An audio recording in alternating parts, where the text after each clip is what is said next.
All right, happy. Oh, hold on, y'all. I got the tablet up real loud. Hold on. Let me turn it down. Okay. All right. So, as you guys know, I manage the front and the back of Live on the Couch with Sharetha. And I am so excited for this Friday's episode. I have Lacy Kelly with me, and we are exploring and talking about what it really means to feel like that bitch again. Listen, I'm sorry. You guys are probably like, oh my gosh, did you just say the B word? Yes, I did, because it's a feeling of how you feel. And it's like sometimes we feel like the baddest bitch and sometimes we feel like the bitch. Mm-hmm. So this is where we are today. So Lacy, introduce yourself. Let the people know who you are. Hi, I'm Lacy Kelly. I'm the owner of Aerial Fitness, as well as the founder of a company called the Aerial Illusions Company. Okay, are you from here? Originally, no. I moved down to Southwest Florida in 2022 after a horrific divorce that almost just about killed me. Ooh. And but that was the springboard for all of the amazing things I've been able to do in the last 3.5 years. Okay, so I'm so glad you shared that with us. So that's going to lead me into a conversation as when did women learn to shrink when it came to being wives, when it came to motherhood, when it came to corporate America? When did we learn to stop moving for ourselves? In my opinion, I fully believe that it is something that we are taught from being a child. My personal experience was when I was a kid, I had a mother that worked full time, didn't graduate high school, and I had a father that was very absent. And I feel like I was taught through religion, through conditioning, through the education system, through the templates that society provides, that we as women are designed to support our partners. We are not designed to stand on our own. So for me, that was something that I didn't actually unlearn until I was almost 38 years old. Really? 38? Girl. Well, Judy does not crack on Lacy Kelly, obviously, because she was like, I learned I was 38. I'm like over here looking at you like, girl, what? So I love that. Thank you for sharing that. And when it comes to you and your divorce, and you say that was a springboard for what you're doing now, I have never heard someone explain that pole and area fitness is a part of trauma release. Mm-hmm. Trauma release with pole and area fitness and grief, understanding grief and escaping burnout. Mm-hmm. Explain how you were able to align that with this shameful type of, I call it an exercise, I call it a journey back to self. How did you align that? So I can't take credit for it because it's genuinely something that has come natural and evolved naturally in studio settings. So Aerial Fitness in Bonita Springs is actually my second studio. I opened my very first studio in my hometown outside Chicago, 2017, 2018, somewhere around there. Okay. And so that was my first time at cutting my teeth at running a studio. Mm-hmm. And so it was all an evolution. It was all learning how to work with women. Mm-hmm. And the more in depth that studio became, the more I realized I was accidentally creating this like all women army of just powerful women. And I didn't even realize it was happening until I was going through the throes of the most depressing version of my life. Right. Chapter of my life, and I had all of these women that were signed up for taking classes, and they would sit in front of me, and I'm like sharing and talking about my reality at the time, and they're sitting there being these mirrors back at me going, that's not okay, right? When somebody says something like that to you, it's not okay. It's actually very rude, and they're projecting on you. Right. So it was at that time that I came to the conclusion, like, okay, I clearly need to sit and do a little therapy because I don't know how to process all these thoughts and feelings. I can't get out of my sadness. Right. So talk therapy, right, combined with having the studio space to myself at times, which is sometimes a non-traditional therapy option that people don't talk about. We don't know it's even an option. So that's why I'm like, we have to touch base on that. Mm-hmm. So after I would have talk therapy, I would have the studio space to myself because essentially it was the only place that I had that nobody else was like attacking me at that moment. Right. So I would crank the music as loud as I could and I would just move my body, dance, push against the wall, fall on the floor, Really? roll around, allow the tears to just fall because I had nowhere else to put it. Because then every other time of the day, every other capacity I had to be in, I always had to be the mom. I always had to be the strong one. Right. I always had to be the most adult in the room. So when you are unsure as a woman that anybody else can even hold a container for you to be able to heal, Yes. it's very hard. So I ended up turning to the studio space, and then I lost that in my divorce, along with all of my family, my kids, my husband, my businesses, everything. I had to walk away from everything. Really? After months and months of fighting, I just finally was like, you know what? Just keep it all. Just keep it all. Buy me out, and I'm out of here. Wow. And my mother lives down here. So about that time. So you were going through trauma and grief at the same time. Yeah. Divorce it's sad. It's the death of an entire life. And the sad part about it, it's like the divorce that I had, it didn't happen because, oh, this person did something and that's a bad thing, so you need to divorce him. It wasn't like that at all. My ex-husband was this human being that was very capable of doing a lot of things and very much my partner in life, but he had these demons that he could not get past. And by not dealing with them, he shut down slower and slower and slower. So it was like watching someone choose the paralysis of life versus choosing to work through it and then having to make a decision and choose yourself. Yeah.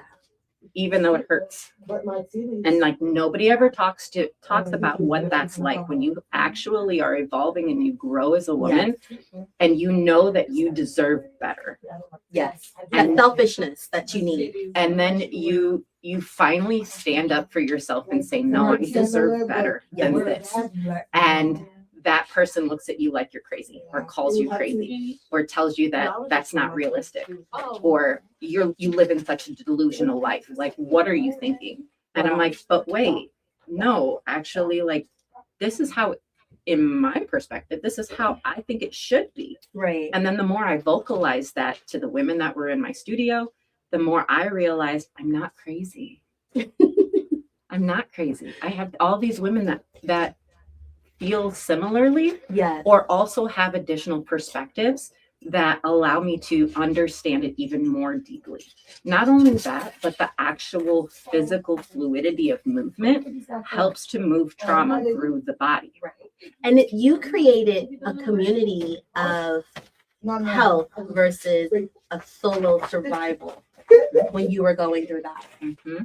So when you first realized what movement was doing to you to help release, when did you realize that I can create this community because I know it's more than just me? Did you cry? Was there a crying moment? Oh God, yes. When you were moving and releasing, was it? I think I posted it. It was April 2022, and I was at the brink where my paperwork was signed on my divorce, but I still had the property for another 3 months to finish up the school season. Mm-hmm. And I was in my studio and I just turned on this NF song and I just bawled. I bawled like to the point where I was on the floor hyperventilating, and I recorded the whole thing, and I still actually have it. Facebook, thank you, Facebook, for memories, because every year when it pops back up, I'm like, damn, look how far I've come. Look at that transition from that human being who had no idea where she was going, no idea what was going to happen, no idea how I was going to live or support myself, let alone build this whole community. Right. So it's definitely a beautiful reflection when you can look at something and go, that was the depths of hell. And now we're on the complete other side. But if I didn't go through that, I wouldn't be here. That's awesome. Thank you for sharing that, because I know that's so intimate and it's hard to share those intimate spaces of your life where people can be like, it's me too. So thank you for that. So when it comes to strength that feels soft and sensual, how do you because I've had the honor and opportunity to work with you for Dark Arts with Tanya and Chrissy, and I loved it. And then when I seen you perform with the spiral pole thing and your husband, I was like, that's a badass thing. But she's sexy and soft too at the same time. Like, thank you. You're welcome for that. That person that you experienced in that moment, that was Lola. Oh, that was Lola. Lola is my alter ego. As we should all have one, right? Yes. It's so, listen, because someone told me, oh, you get to a certain point in your career, you get a certain point in your life that you have to put that alter ego aside when you were younger. Like, put her, she has to be quiet. And I'm like, okay, she does have to be quiet. That's why I love working Dark Arts, because I feel like that's the only time it's okay for me to express that. And I can be like, I'm doing it for the arts. And people You don't have to have a reason. See, so I'm being very transparent with this. Does it feel good? Oh, girl, it feels great. I forgot I was a Girl Scout leader at the moment. Does it feel aligned with your body? Yes. Does it create the chemicals in your brain that makes you want to do it more? That dopamine? Hell yeah. Then why do you feel like you need to put it on a shelf and only do it for one reason? Because of the shame that comes with it when you are in certain social roles and being looked at certain ways. And you know how society is. They're like, oh, you can't be doing that all the time. Yes, you can. So, Yes, you can. and you've created that community for us. Yes, you can. So. Yes, you can. Sorry. I completely negate every social norm. And no, if that's what makes you happy. Like when I first moved down here, June 2022. And I gave myself 3 months to figure out how to live in this world, in this industry, in this community, and be able to support myself by doing it. To hell with all that cultural judgment when it comes to it's going to happen either way. It don't matter if I'm wearing yellow or wearing red. Somebody's going to dislike it. It don't matter if my hair is brown or if it's blonde. Someone's going to dislike it. If somebody doesn't like the way I say certain words, there's always going to be somebody that has an opinion, but your opinion has nothing to do with me. It's not my business. True. It's like what you put in your body. Yep. I don't poop out. Right. So why do I need your opinion? You don't have to like me. I like me. You love you. Yes, that's the key right there. So align with all that. Who benefits when women are disconnected from their bodies? So who benefits when we're actually disconnected from our bodies? Because again, like I told you, it's like that's the only time I really am fully Sharetha. It's like I'm Miss S, I'm Miss Davis, I'm this employee, I'm that representative for that organization. But when I'm working with Tanya and Christy for Dark Arts, that is really the only time I really feel like Sharetha, because I'm just like, I'm owning it. I'm badass. It seems like when we disconnect from our bodies, other people benefit from it. We're not taught from a young age to have the relationship with our body. We're taught from a young age. And we're not talking about in a sensual way. So we're not talking about that. We're just talking about an understanding. Just in general. We're not taught as women. We're taught about the birds and the bees, but we're not taught about what it means to be mind and body aware. Like, I can tell you, like one specific person, if they were to call my phone, I would immediately have a gut reaction to it. Why do you think that happens? Because your body is telling you that person is not good for you. Right. Your body has the ability to tell you these things before your brain can catch up, before your heart has the opportunity to fully, dissolve what's going on. Right. So your body's going to tell you first. So if you don't have that attachment, you don't have that connection between your body and your mind and the reality that is happening around us, then then everybody that that benefits is the template that is designed. So the corporate America, the whole be a worker bee, go to school, get good grades, find your job, do that same job for 40, 50 years, retire, and then sit and do what you're told. Don't explore, don't try new things. That's who ends up benefiting from us being detached. Yeah, very, very true. So that comes a lot with, I think, with high functioning women, and also comes in silent exhaustion, aka burnout. So do you get some high functioning women that come into your space? They're like, don't tell nobody I'm here, but I'm here and I am all me. Absolutely. We have doctors, we have lawyers, we have teachers. Ironically, teachers are the ones that are the most burnt out. Yes. Thank you to our teachers. Yes. We have healthcare workers. We have stay-at-home moms. We have, I have the president of schools, of religious level schools that take classes that very much say, hey, please, just let's keep this between us, even though what they're doing is very fitness focused, but they are afraid of how that might have other parents might have a reaction to it. Exactly. It's that shame that comes around it, that societal shame that comes with, the services you offer and all that good stuff. So this is also a way that women are reclaiming their identity through movement. What do you do? How does the music setup go? Because I know it's like with music, it's like I love music. It's like I prefer music over TV or anything. And on Sundays, I'm just like dancing around the house. My son is looking at me like, Ma, are you gonna cook Sunday dinner or not? I'm like, oh, in the process of it. Yes. Yes. Music is therapy. Music can be like a spell on your subconscious, on your full conscious. Within the confines of the studio, music is very dependent on which instructor. Because everybody has their own flavor. Me personally, you're gonna hear a ton of like women empowerment. Like, you're bad bitch. All I want to hear is like, let's shake ass. Hell yeah. Other instructors, you're gonna hear more rock. Other instructors, you're gonna hear the most dark, delicious, sensual. I mean, it really just depends on the class that you signed up for. And she has a lot of them on her website. She has some for every flavor. As well as the apparatus you're signed up for, the level you're signed up for. If you're working on a showcase piece specifically, a competition piece, or if you're just there to get a workout. So it truly just depends on what your goal is. Like you don't walk in the door at the studio and go, okay, check, now you've walked in, now you're just going to be assembly lined through the whole situation. It's very different than that. We're not a normal gym. We're a boutique studio, a boutique gym. So we specialize in what is your goal.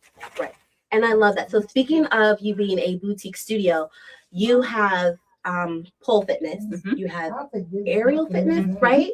That's with the ropes and everything. So aerial, the word aerial just defines hanging from the ceiling. So hanging. So anything that can hang from the ceiling. What are we hanging from? Spirals.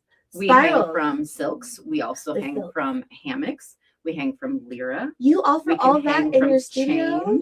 Yeah, we can hang from rope. We can hang from straps. We can hang from trapeze. We can hang. I mean, I'm getting a little excessive now, but we get it. So that is essentially what aerial means. So, and then with each apparatus, you have beginner level aerial. You have intermediate. You have advanced. You have family friendly, we have sensual. It all depends on, again, what is family friendly. I'm going to back up. Let's back up. The family friendly. What do you mean by family friendly? So our studio does not just involve women. Our studio involves children and teenagers as well. Yes. So even though the umbrella name of our studio is pole and aerial, I mean, very societal, and I'm over here like children at a pole fitness. We do, because an apparatus does not immediately make it sexual. Right. So when it comes to pull, and this is my biggest frustration, I get so many, well, I can't say we get so many anymore because I think I've properly trained Southwest Florida well enough now Yes. that people stop trying to come at me and say things derogatorily. Right. So just because it's pull doesn't make it sexual. It doesn't. Right. That's like saying just because someone's a ballerina means